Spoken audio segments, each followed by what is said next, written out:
Woo!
Might help if we turn our mics on here today. That might There do we things. go.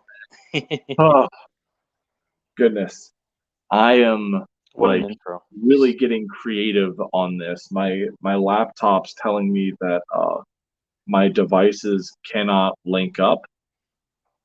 Mm-hmm. We've got Neff in the chat going, "You guys there? Say something." We were trying and I forgot to take us off mute. It's great. It wouldn't be When in Rome if we didn't start off with some form of technical difficulty. It's Yeah. one of these days, like the last show that we ever do, Matt, will go flawlessly. There's not going to be a single technical issue. Like the day that we call it quits, it's going to be that the stream goes perfectly fine. There's no technical difficulties whatsoever. We don't get copyright struck. Mm-hmm. And then we'll have a real riot in the chat because you guys come here to watch us scuff it up, and we don't want to disappoint. So absolutely. So, anyways, this is When in Rome. I am your host, Michael Odin. The G is silent.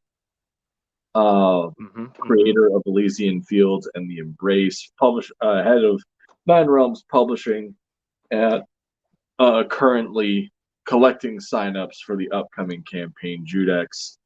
And this is my co-host Matt Krotz. I'll let him introduce himself because he's a big boy and he can do that. Yeah, I'm Matt C. You've seen me on Twitter. You've seen me on Indiegogo with the Kyrie adventure comic series. And I'm always happy to be here. We have a fun time here, so I appreciate you guys tuning in. Absolutely, it's always a pleasure to have Matt around. And today we are back. I know that we've been on a little bit of a hiatus. I think we were on for what, Matt? Like 2 weeks? Oh gosh, I hope not. I thought it was just one, but I mean, who knows? Time is relative. These things happen. I think it's been 2 weeks since Yves Lampert. That's what I'm. It's definitely been 2 weeks since my last show with all this, because his son had something going on this week, and then last week he was really under the weather. So we ended up postponing that. But hopefully next week we're getting to the Battle of the Pyramids, which is going to be great. It's going to be a good time. But today, speaking of military endeavors, today we are going to be talking about the best Roman military battle tactics. There was a great video put out by History Revamped, or actually, I'm not even gonna lie to you. I haven't watched this video all the way through. I picked this video for tonight, frankly, to be a little bit petty, because other stuff happened. I'm not gonna go into it, but we're going to, I wanted him to go into it, but he won't.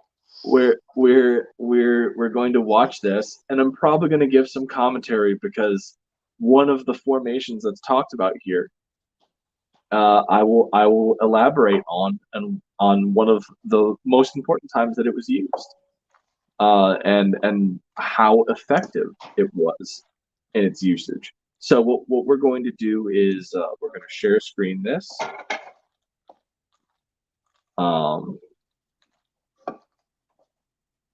That. Give us some full screenage.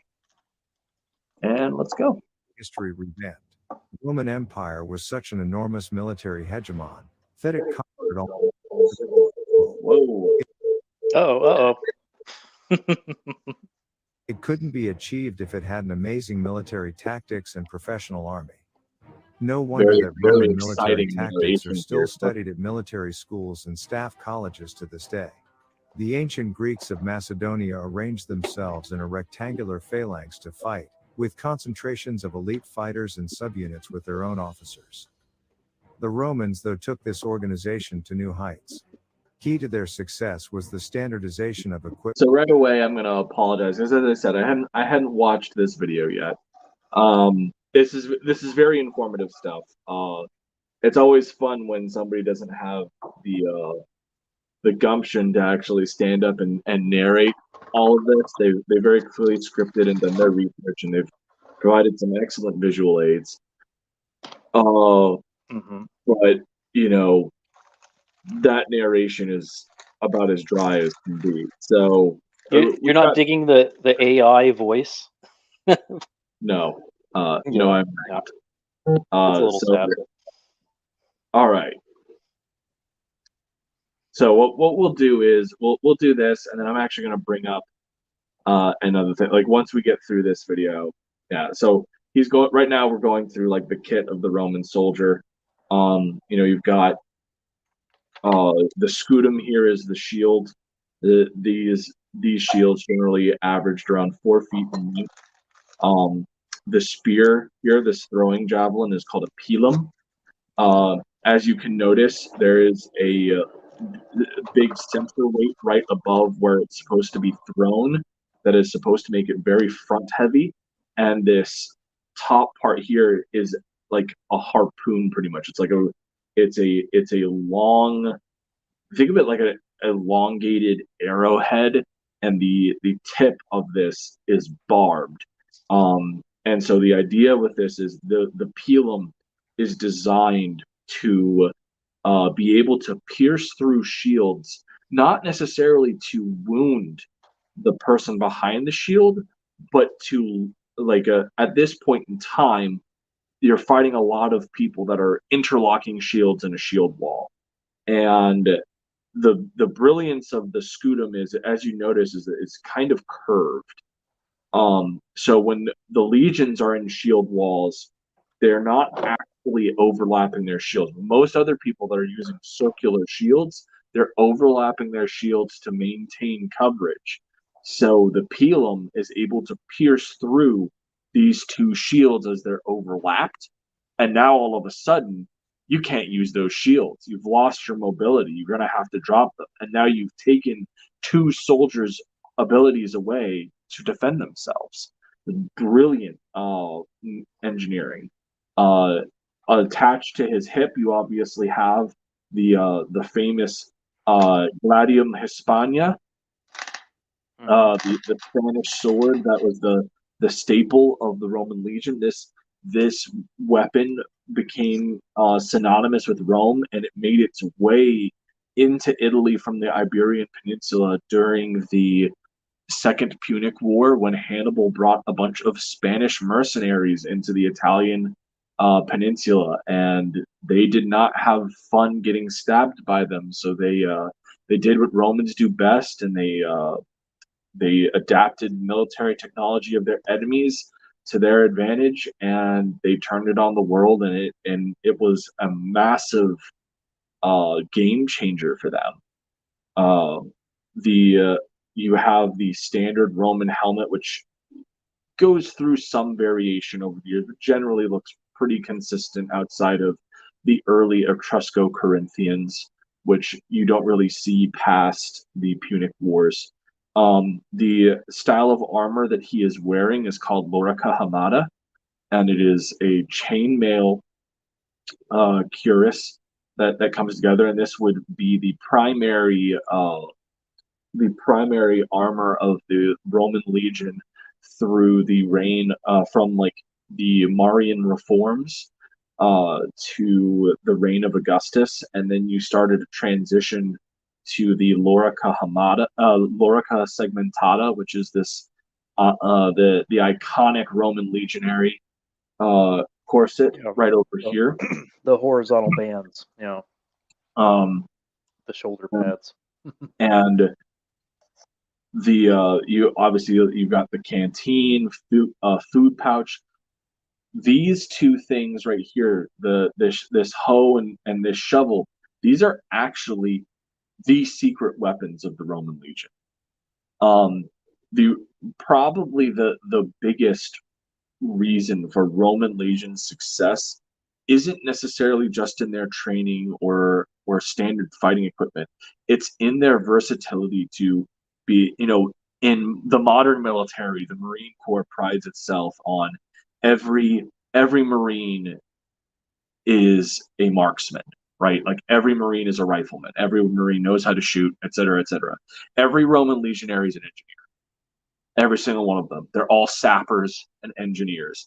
They get down into the dirt and they're able to build roads. They're able to build earthworks, and they're able to do it in an uncanny amount of time. And this is obviously showcased in the great sieges at like Alesia, where Julius Caesar surrounds Vercingetorix with I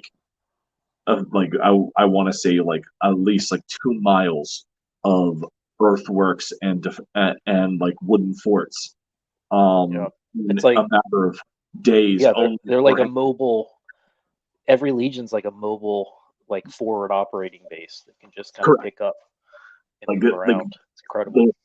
And like they're building roads. They bring civilization with them, and it's great. Like they are they are an incredible expeditionary force, and it's one of the key reasons why they are so successful this early on, is because there's really nothing that can stand up to it. Like even the hoplite formation of Alexander the phalanx of Alexander the Great goes up against the legions, and while they technically win,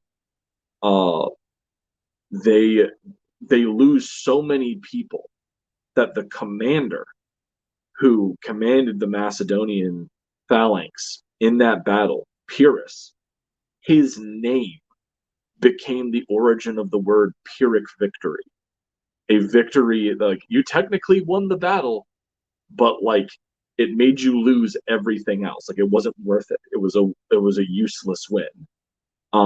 Like that's like literally what it comes from, and it's the way that the Roman military operates, between the strategy of the Roman legion and how it moves and how it brings its civilization everywhere it goes, is what makes it this unstoppable force in the first century AD or CE, whatever you want to talk about it, like the height of the Imperial Legion, or even like the Legion of the late Republic, as Rome begins its expansion and it begins its descent from Republic to Empire. So let's carry on with this video, see what else they have to say.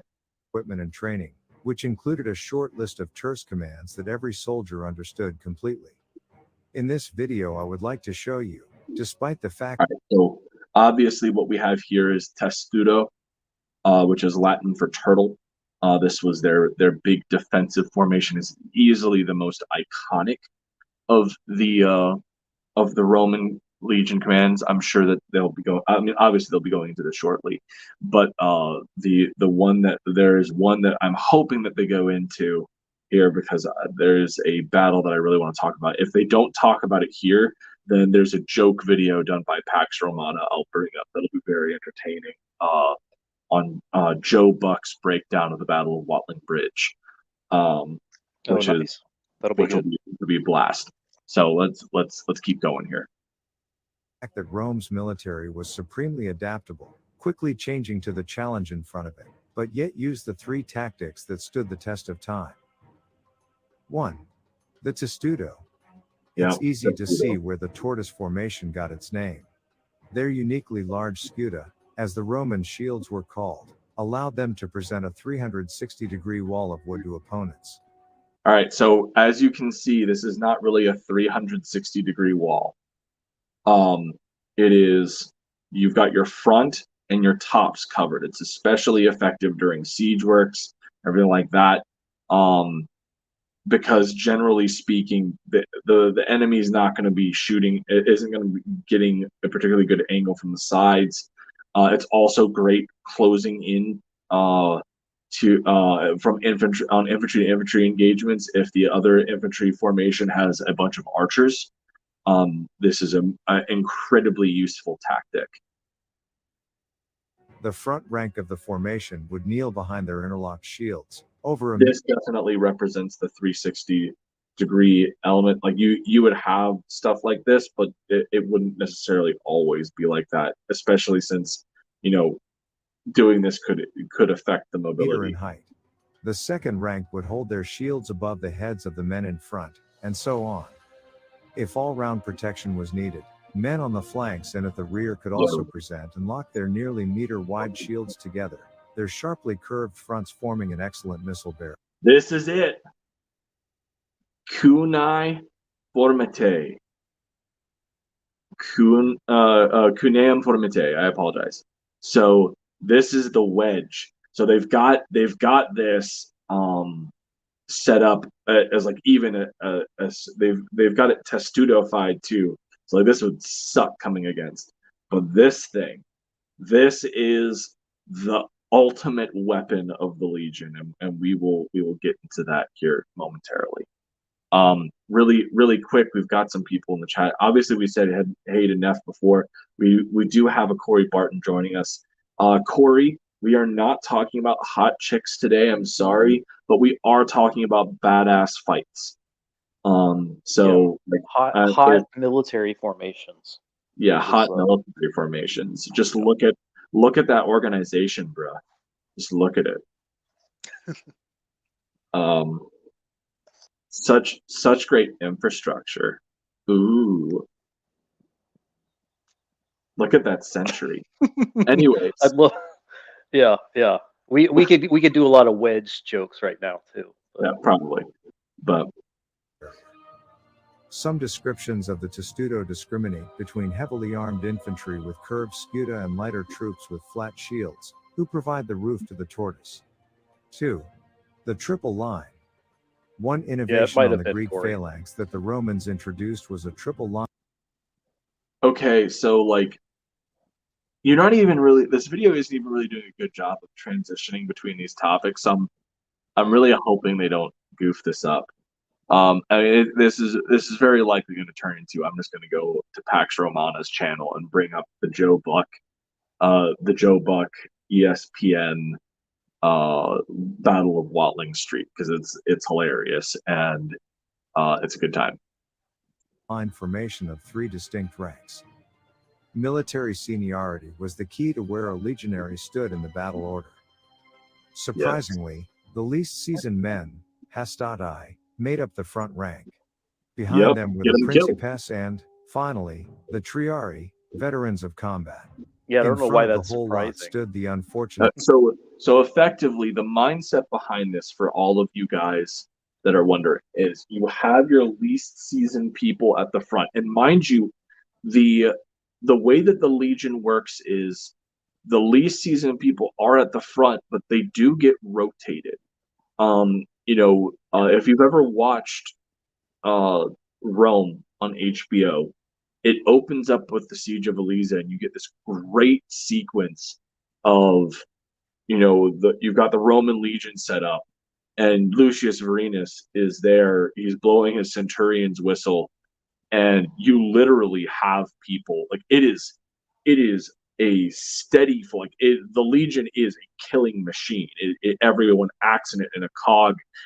There's like the way that the Legion is organized and is optimal. As I said, the Scutum has this kind of curve to it, and it's large, not just in length but in width, and it curves so that way it protects the gaps in the formation, because they actually have enough space between each guy so that people can move back and forth through the formation. Because what ends up happening is the first line braces for contact, they deal with some people for a bit, and then the centurion blows a whistle at like a minute or 2 minutes, and then the guys in the front rank fall back to the rear, and the second guy steps up and takes his place. Right? Yeah. So that way, not only are you maintaining that discipline, everyone's getting rest. Everyone's like constantly being fresh. Like the enemy isn't just coming up against the same guy all the time. But like this is where the genius of the Roman military really comes into play. So I do see we have some comments in the chat. They look like action figures. There are definitely some miniatures in here. There's also some like obviously some like stuff from like Total War games and what have you. Yeah, they are tiny. I hate these AI voice videos. Just make it sound boring. Yeah, don't worry. It's only like a 4-minute long video, and what we're going to do is we will switch over. Once this is done, I will bring it to a Pax Romana video, and we'll have some fun. Yeah, the moment AI voices could do what Michael just did now, with the passion in his voice as he talks about how these formations work, the day we'll be out of a job. But I love Rome so much. Like this is what gets me up in the morning. At Velites, the newest and usually poorest recruits, who would launch javelins at approaching enemies before melting back behind the Triarii. Okay, so this is kind of dated information. What the AI thing is talking about is actually set up from the original Manipular legions of the Old Republic. Like that would be how the legions would form up during the period of the Punic Wars. By the time of when Marius does the Marian reforms, and eventually you have like the Augustan reforms as well to the legion, the segment of like the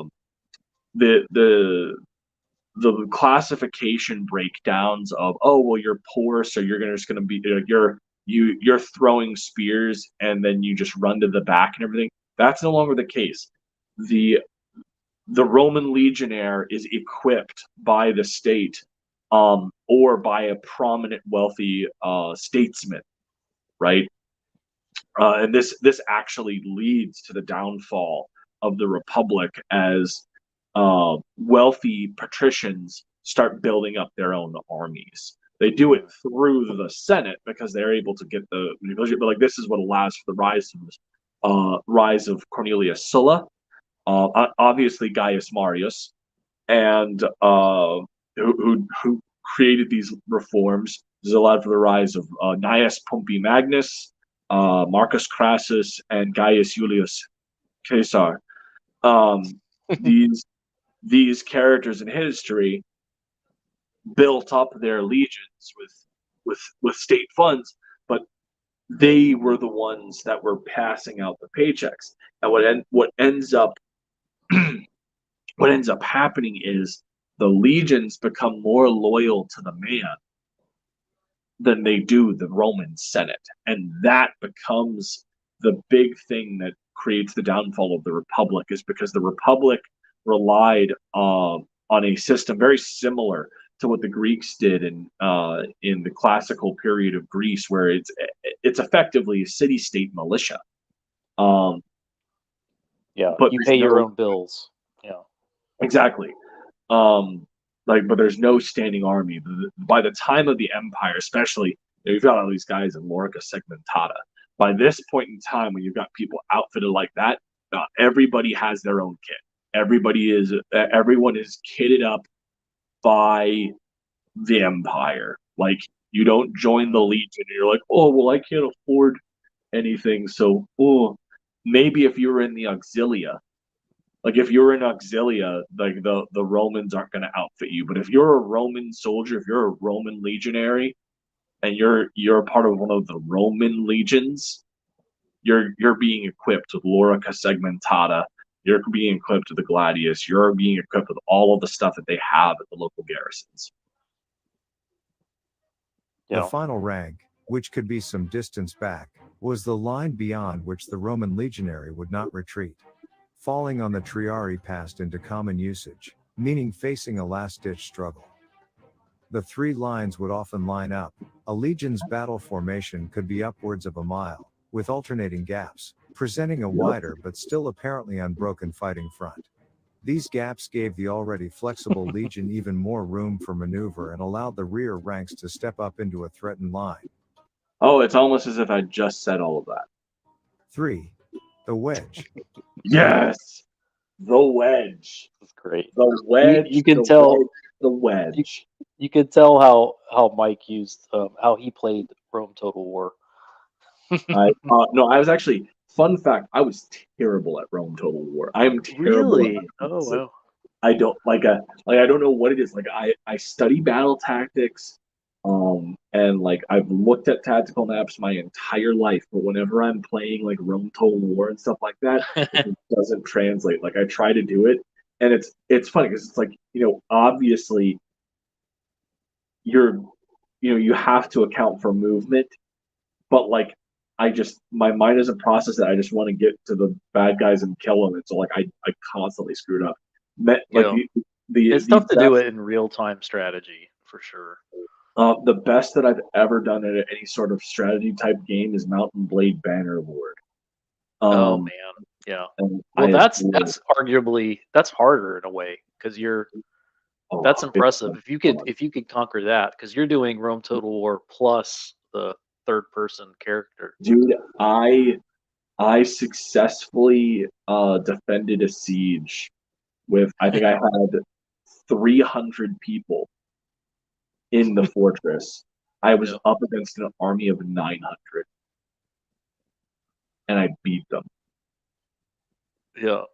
That's for those of you in the chat who are wondering, if you can't tell, that's actually an enormous feat, unless you're using cheat codes. But no, there are no cheat codes in that. I mean, there are mods, I guess, but like I straight up and then I beat I had 250 guys and I beat an army of 600 by utilizing terrain and catching them in a quagmire and killing their chief because they were leading a charge, and I got them pinned in. I lured them in with some. That's a whole other thing. Let's talk about the wedge. So the wedge is the monster strategy of the Legion, and the way that this works is so the Legion is breakdown into many centuria, or centuries, and century consisted of around 80 soldiers, 80 to 100 soldiers, and was commanded by a centurion. And so when you would have the Legion go into wedge, the multiple centuria would form these wedges, and they'd effectively become a row of teeth. And the results are vicious, and probably one of the most prominent uses of this and its effectiveness is against Queen Boudica at the Battle of Watling Street Bridge, where she has an army of 230,000 Britons, against 10,000 Roman legionnaires. The Roman commander Paulinus has been running away from Boudica. He's been using Fabian tactics, and they are called Fabian because of the general Lucius Fabianus from the Second Punic War, who, rather than fight Hannibal head on, led him on a wild goose chase to waste Hannibal's resources and try and would wait for an opportune moment to strike out at Hannibal to cause some losses before running off again. So he commits to this kind of Fabian tactic where he is leading Boudica on a wild goose chase till he can find the right place to make a stand. And so he finds it in this area where there's an open field, but then it turns into this bottlenecked gap where it's like you've got this woodland that kind of surrounds this area. And so he sets his legions right in the back end, right against the tree line. But the natural bottle gap, the natural bottleneck, effectively condenses all of Boudica's soldiers into this mass where they're not as particularly maneuverable. And this is really bad news because the Britons rely very heavily on war chariots, which are not small, very bulky things. And so all of their advantages of numbers, cavalry, all that, it's now become a hindrance. And so Paulinus gives his legion the order to go cuniam formite, and they form the wedge. And they go up and they eviscerate these people. I mean, as I said, 230,000 against 10,000. Paulinus loses 400 men to he and his men kill 80,000 Britons and cause a full rout. And nobody knows what happens to Boudica. The basic consensus is she is enslaved and she dies of a sickness while being a slave. But she gets utterly eviscerated. So yeah. Yeah, if The it's Roman army just was the ancient a wars- simple point, if it's not obvious, the fun thing about a wedge is that in contrast to the earlier formation, the regular testudo that we looked at, like you're not just smashing a wall of troops against the enemy. You're piercing them. You're breaking their line. Like Yeah. you're focusing your aggression on a single point and pushing all of your momentum into it. And as you can see, you have this cascading effect on the shields, and the gladiuses they're all pointing out, and it's like you've got thousands of sharp teeth in this sharp tooth. Mm-hmm. And it's incredibly deadly. Master of formation movement, with a menu of pre-drilled movements at the general's fingertips. On the cry, cuniam formate, the legionaries would form a wedge and charge at the opposition. It's a matter of simple physics. A sharp point drives deep into the body of enemy soldiers, while a thickening mass behind expands to further divide their forces. Just as a wooden wedge can split a log, a human one can smash an opposition force. Bingo. The point of the wedge would be made of deep lines of the best troops, allowing for concentration of killing power against a weaker enemy. This mismatch of blades or missiles allows the wedge in to force a gap that can be widened by the rest of the formation against an enemy. All right, so we already talked about that. That's going. While we're doing that, I'm gonna go bring up the Pax Romana thing and make sure that Watling Street. Yeah, Corey Barton in the chat says, I only played Age of Empires, also a great series. Fantastic series. Yeah. So we're getting rid of the ad here. So, you know, the wedge formation is this incredibly devastating thing, and so what we're going to do is, having just seen that, for the rest of the show, we're going to watch something incredibly entertaining from our friend of the channel, Pax Romana, on his Battle of Watling Street, but it's called by Joe Buck. Joe Buck is an American sports reporter, and he's like effectively used sound clips to like clip together the dialogue on this, and the way that he's like paced it makes it feel like an actual sports commentator. It's gonna be brilliant. Like watching it, it's pretty freaking hilarious. So this is what we're gonna do: is we're gonna present, add this to screen. And welcome to the Fox broadcast of the Battle of Watling Street. Olaines has arrived with 11,000 soldiers, but only about 7,000 of them are legionnaires. Along with his 4,000 auxiliary, he's hoping to put an end to Boudica and her revolt once and for all across the... So that's an important thing to note. So as I said, he has 10,000 legionaries. He has about 4,000 auxilia. Auxilia are like your local garrison troops. They're people from the area. There are advantages to having these people. There are also disadvantages. Now, granted, a lot of these guys see Boudica as a rabble rouser that's creating problems. Boudica, like the big reason behind the Boudican revolt is she was the wife of a prominent chief that had been very friendly with the Romans, and when he passed away, his will had some ambiguities in it, and he donated a whole bunch of money. He effectively donated their entire fortune to Rome. He donated all of his wealth to Rome, and so but Rome expected more. This is during the reign of Nero, and I'm blanking. I'd have to pull up the actual Tacitus to really go into detail. Fact of the matter is, they step in and they start treating this tribe that has been very loyal to Rome like shit.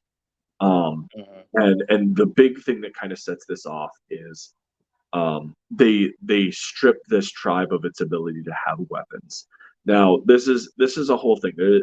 When the Romans come into a territory at this point in time, if you are a local of an area that Rome has come into, and your tribe has submitted to Roman rule and has been friendly and actually helps them in their campaigns, generally speaking, you're allowed to keep your arms because you've shown good faith, right?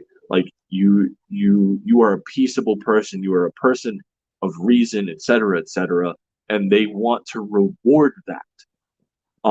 So when the Romans come in and say you can't have the weapons anymore, Boudica makes a big stink about this. And she is promptly dealt with by being flogged in public, and her daughters are raped by a bunch of centurions. Yeah. This is pretty extreme measures were taken. Yes. Yeah. This had the opposite effect of as it was intended, and rather than forcing Boudica to submit in her helplessness, it makes her very, very angry. And she gets all the disgruntled, like a whole bunch of disgruntled tribes together, and they burn down a town. And they start heading after Paulinus.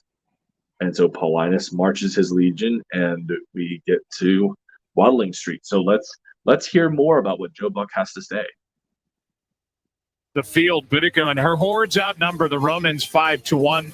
What they lack in armor and training, they make up for in sheer intensity. They even brought the chariots. These guys are absolutely crazy to watch. Let's get this battle underway. Paulinus is going to place his legions in the middle, his auxiliary on the left and right, and his horsemen on his flanks. By placing his troops with dense forests to the side and behind them, This means there will be no retreat today for the Romans. But would you look at that? Boudica is giving a rousing speech. So that's another big thing. There is something to be said in a battle when you don't have any other choice. When you're back to a corner, as much as it is a disadvantage, it is also a great advantage because you have nothing to lose, and they do. They don't. Like, they have other options. The enemy can run away. You don't, and so that is going to make you fight 10 times as hard as you would have thought possible.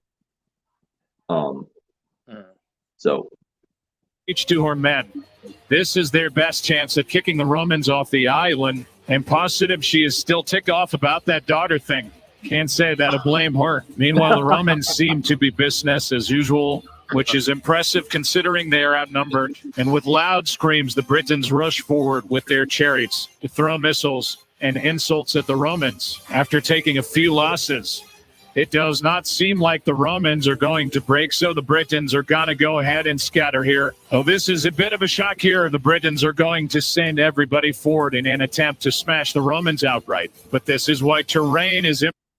And like that's the whole thing is like, this is exactly what the Romans want. Paulinus has picked this area for a reason. And it really doesn't help that she sends everybody in one large mass. There's no tactical thought here. It's funny because as much as they are outnumbering the Romans here, this is a desperate attempt to get Rome, this is their best chance. So the idea is we're just going to throw everything at them. And it couldn't have been a worse decision. Yeah, they're both both of their backs are against the walls in different respects, which is interesting. They're both kind of taking a desperate stand here. Yeah, 100%. Important, as the Britons will have to funnel their troops to get to the Romans on the ridge, not allowing their full force to hit the Roman lines all at once. I wonder if Paulinus has seen that movie with Gerard Butler where he kicks that dude into what? Well, the Romans are going to fire their pillars here right before impact. That has to hurt the lightly armored Britons. Here we go. Romans are charging downhill in a wedge formation, aiming to carve deep into the Britons' forces. I don't think the Britons were expecting a charge. The Romans are tearing through at an amazing speed. Boudica's light infantry is finding out what it means to fight the Romans in the open field and are being quickly pushed back. Yeah, there's in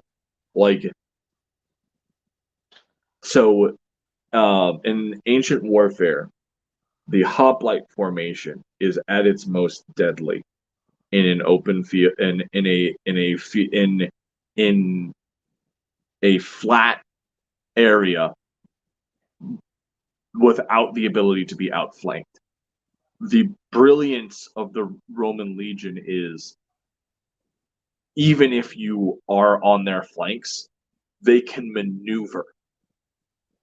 But even still, being on infantry to infantry, if you are going up against the Romans on a flat plain, it's like having a light infantry unit going up against Persian cavalry in a plain. It's a massacre.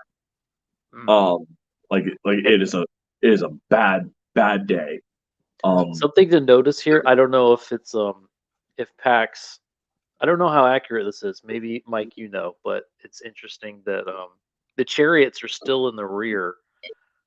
They never managed to meet the Romans at this point, I guess. The chair, that's the thing, is there's nothing really chariots. I guess they can't get around to the back, I guess.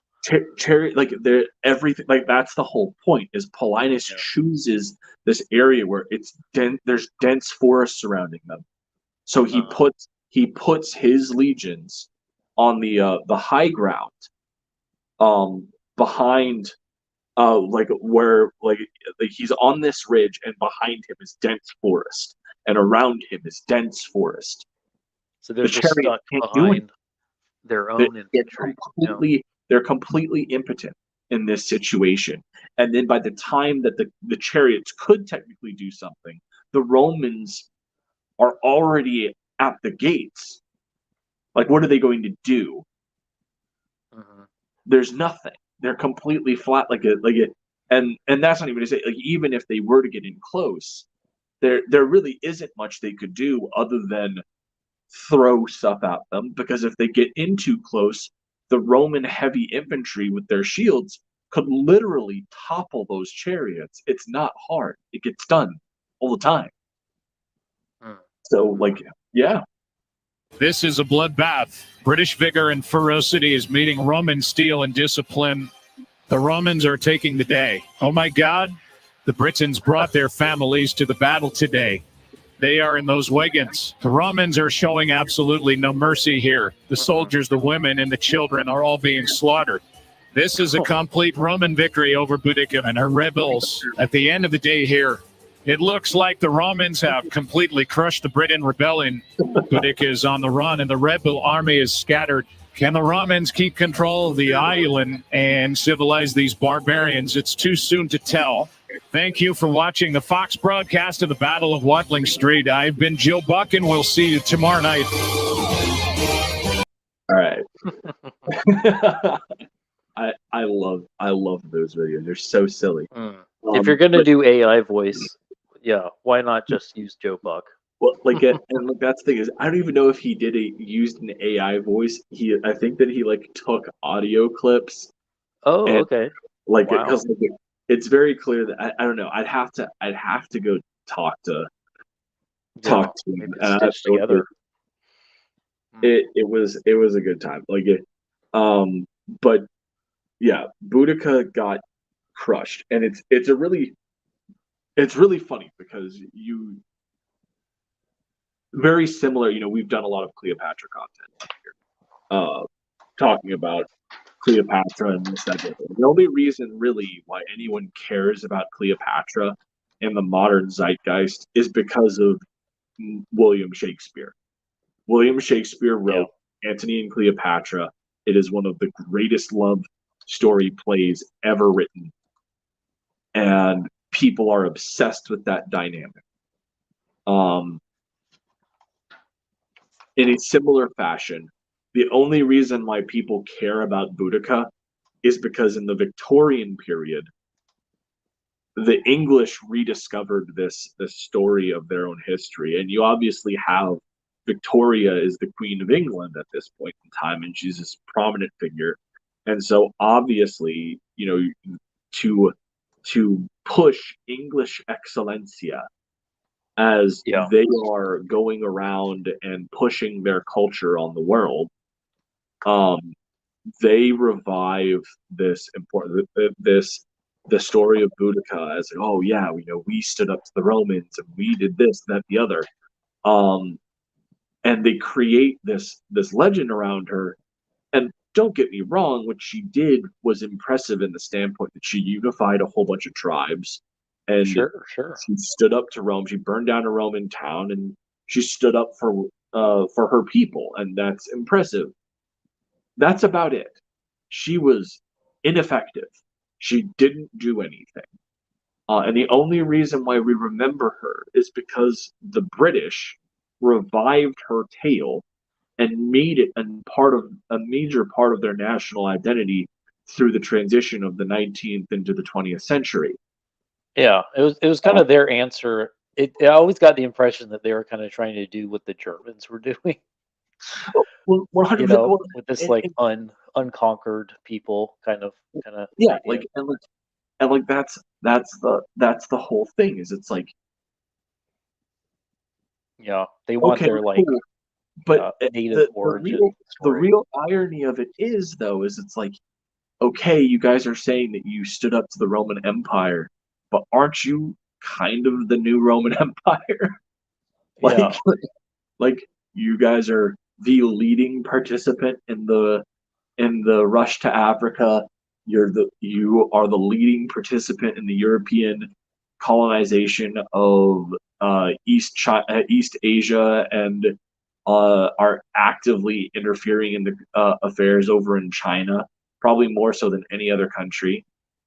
Yeah, in like Shakespeare's England loved to like it's all this Elizabethan for- England thought of themselves as the New Rome, like Yeah. proudly. So 100%. Like it was Yeah.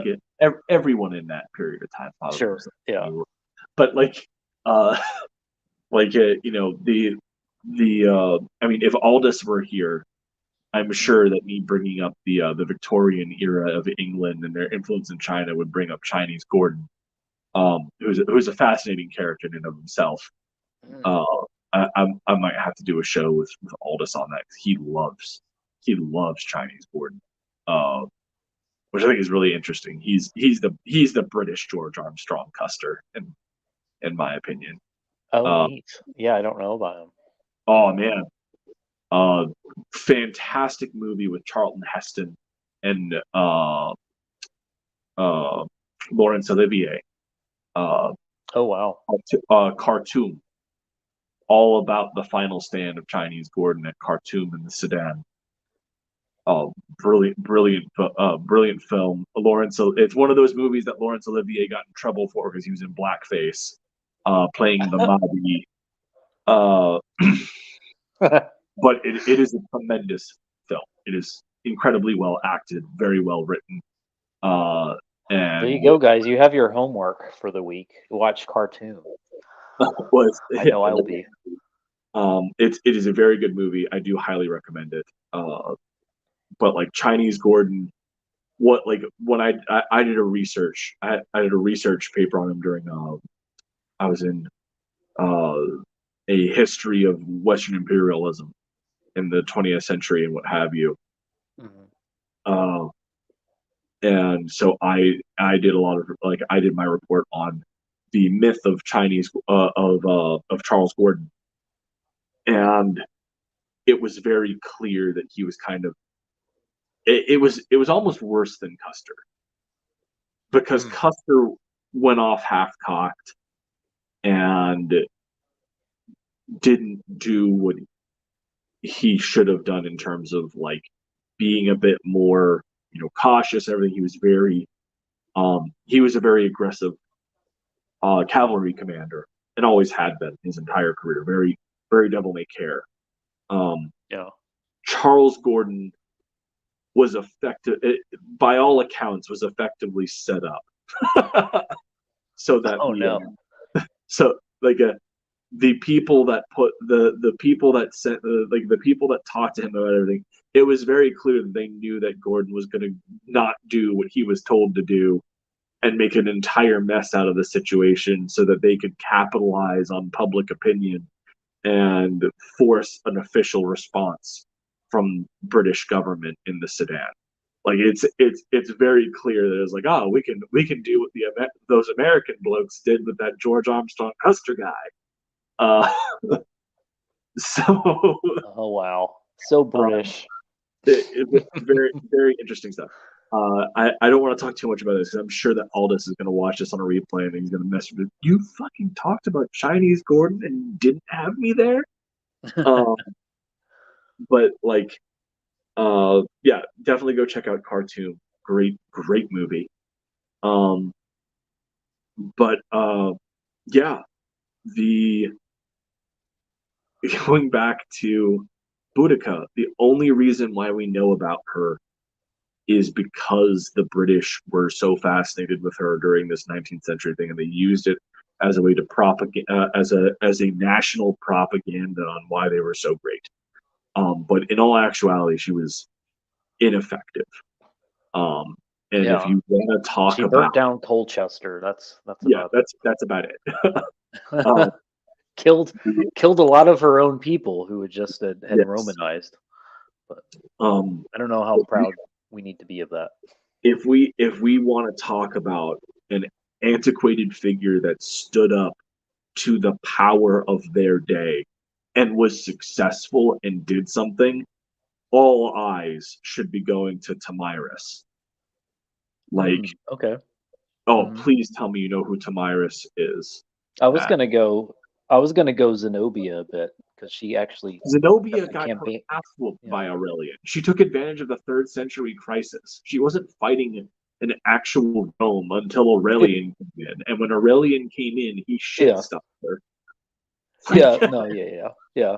Like I mean, that was like all on like Palmyra's like its own state for like a couple of years. Yeah, but she does that against a realm that is like dying. Yeah. Myris killed Cyrus the Great in his prime. Yeah, that's fair. Yeah, that's more impressive. Yeah.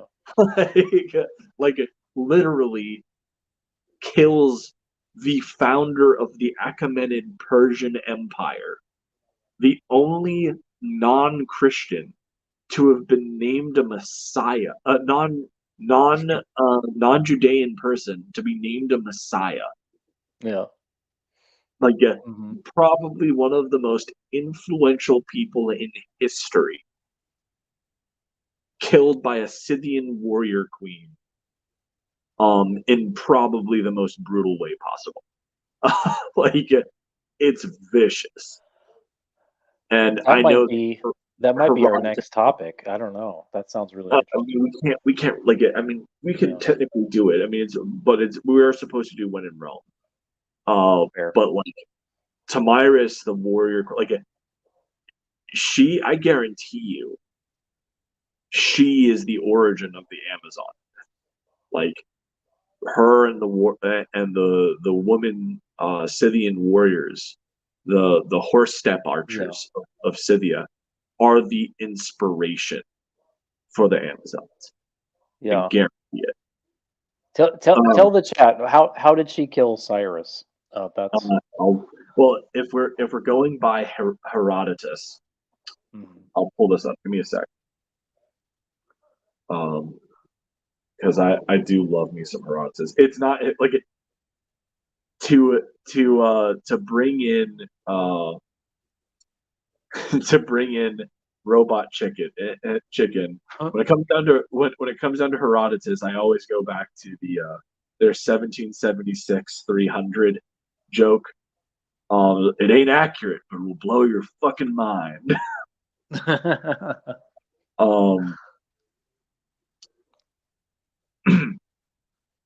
So, all right.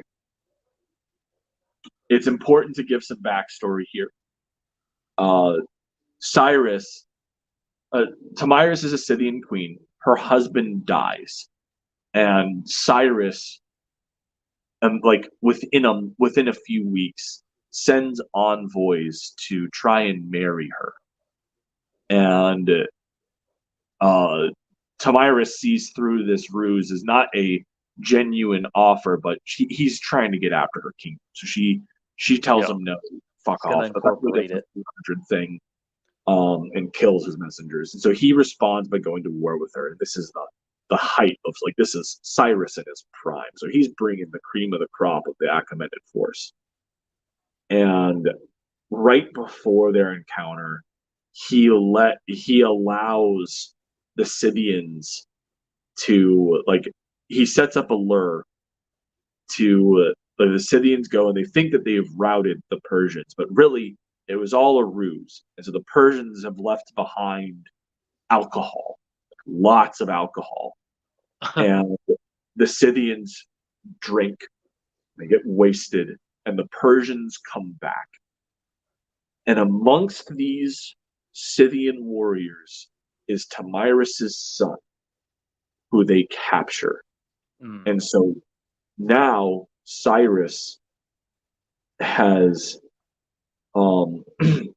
captured Tomyris' son, and this is what sets the stage for the story. When Tomyris heard what had befallen her son and her army, she sent a herald to Cyrus, who thus addressed the conqueror: "You bloodthirsty Cyrus, pride not yourself on this poor success.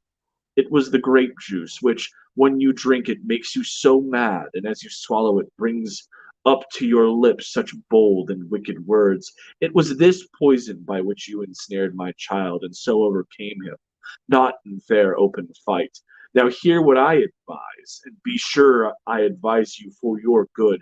Restore my son to me, and get you from the land unharmed, triumphant over a third part of the host of Massagetai.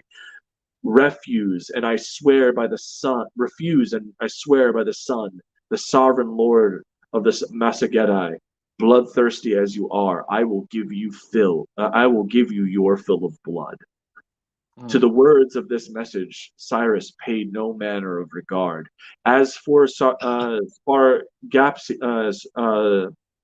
I'm butchering this, Spargaphaces, son of the queen, when the wine went off and he saw the extent of his calamity, he made a request to Cyrus to release him from his bonds. Then, when his prayer was granted, and the fetters were taken from his limbs, as soon as his hands were free, he destroyed himself. Tomyris, when she found that Cyrus paid no heed to her advice, collected all the forces of her kingdom and gave him battle. Of all the combatants in which the barbarians have engaged among themselves, I reckon this have been the fiercest. The following, as I understand, was the manner of it. First, the two armies stood apart and shot their arrows at each other. Then, when their quivers were empty, they closed and fought, hand to hand with lances and daggers, and thus they continued fighting for a length of time, neither choosing to give ground. At length the Massageddai prevailed. The greater part of the army of the Persians was destroyed, and Cyrus himself fell after reigning 29 years. Search was made among the slain by the order of the queen for the body of Cyrus, and when it was found, she took a skin, and filling it with human blood, she dripped the head of Cyrus in the gore, saying, as thus she insulted the corpse, I live and have conquered you in fight, and yet by you I am ruined, for you took my son with guile. But thus I make good my threat and give you your fill of blood.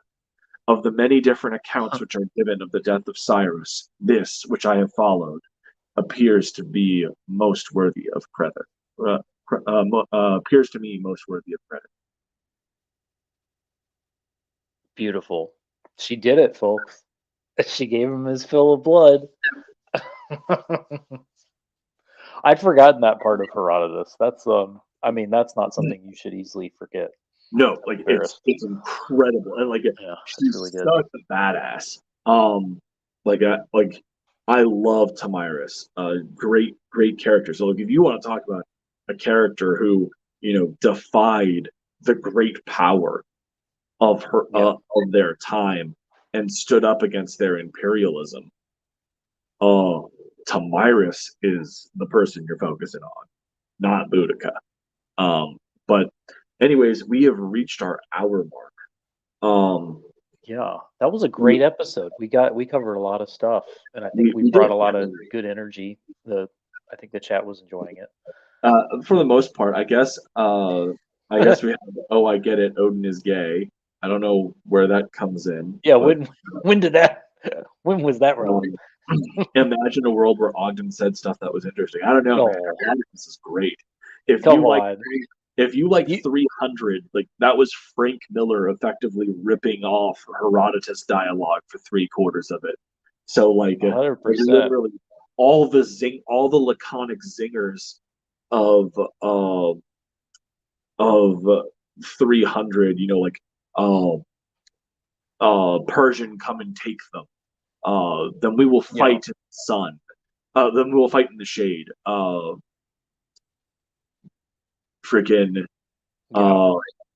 was a great, dramatic rereadings are great, and Mike does a fantastic job of them.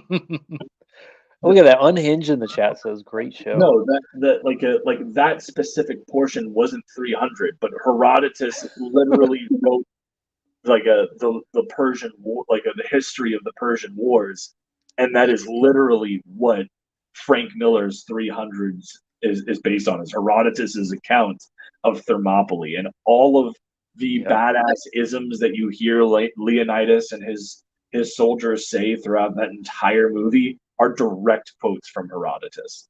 So you can bitch and whine all you want, but if you like Frank Miller's 300 the movie, you like Herodotus. Yeah.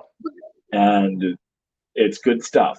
Go read Herodotus. He's freaking read the whole thing, and You'll read about giant ant creatures and all kinds of fun stuff. He's not particularly historically accurate. Most modern historians consider him to be a tall tale crafter, and not particularly accurate. But he tells a really freaking good story, and like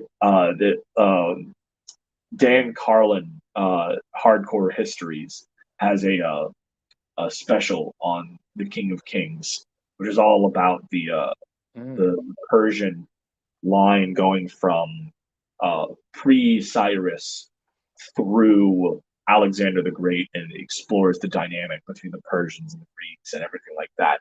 Phenomenal stuff, but he talks a lot about like Herodotus talking about in his books, like, you don't have any choice but to believe what I'm putting down because there's no other record of it, right? Like he's gone out of his way to ask all of these people about this, and there's no other written thing other than what he's giving you. So like you kind of have no choice. Like the veracity of the events, it may not be what he says it is, but you don't really have a choice but to take him on his word, because where else are you going to get it? I'm glad you say Herodotus, then hear you butcher it saying Herodotus. Yeah. Yeah. So, anyways, we are definitely past the hour mark. Thank you guys so much. I saw an Unhinged come into the chat. I didn't even know you were watching or listening, man. I hope that you enjoy the show. If you're just catching it at the very end, I hope you go back and rewatch. It was a very fun show tonight. We talked about Roman legionary tactics, specifically testudo and cuneo, which is the wedge, and the tortoise. And then we went and watched the Joe Buck calling out the Battle of Watling Street, as if it was like a Fox Sports thing. It was a good time. So all this we did. Yep. Started early tonight. Sorry. Don't get mad at me. We talked a little bit about Chinese Gordon. I promise you and I will do a show. On the plus side, I did recommend everybody watch Cartoon. So I'm doing some good work there. But I promise we've got some homework now.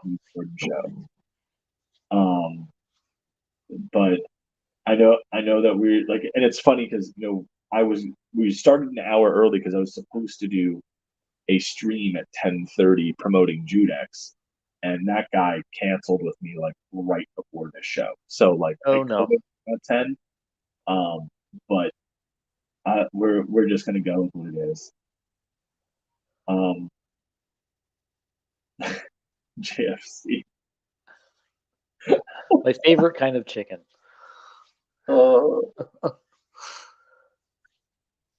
But cool. Well, thanks everyone for hanging out with us for an hour. I hope we put on a decent show for you. I think maybe 9 o'clock. I don't know. I think we might bring a little bit more energy at 9 than at 10. You know what? That might actually be a good idea. Doing it an hour earlier now. I mean, if you're free at 9, I'm definitely free at 9. Yeah, I am. Yeah. So that's we'll keep you guys informed on the Twitters about next week's show. Absolutely. Anyways, you guys have been a great audience. It's kind of funny that we have quadruple our normal viewership at the very end of our show tonight. But thank you guys. Because you all thought we were starting at 10. Appreciate it though, guys. Yes.